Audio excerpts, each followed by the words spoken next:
నమస్తే. నేను మీ సనపల నాగచంద్రుడు, సీనియర్ న్యాయవాది సనపల. షూరిటీ హామీ అంటే ఏమిటి? ఇది చాలా ముఖ్యమైన వీడియో. వీలైతే అందరికీ షేర్ చేయండి. అందరికీ తెలుసుకునే అవకాశం కలుగుతుంది. అప్పు తీసుకునేవారు ఏదైనా కారణం చేత అప్పు తీర్చలేకపోతే అతని స్థానంలో ఆ అప్పుని నేను చెల్లిస్తానని చట్టపరంగా బ్యాంకు లేదా ఫైనాన్స్ కంపెనీ లేదా అప్పు ఇచ్చేవారికి హామీ ఇవ్వడాన్ని షూరిటీ అంటారు. ఒకసారి మనం ఎవరికైనా హామీ సంతకం పెట్టిన తర్వాత వారు అప్పు కట్టకపోతే తప్పనిసరిగా అప్పును తిరిగి చూపించే బాధ్యత హామీదారుని మీద ఉంటుంది.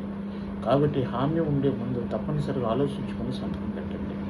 అప్పు మీరు కూడా చెల్లించకపోతే మీ ఇద్దరిపైన క్రిమినల్ చర్యలు కూడా తీసుకోవడం జరుగుతుంది. కాబట్టి జాగ్రత్తగా ఆలోచించి మాత్రమే షూరిటీ సంతకాలు పెట్టండి.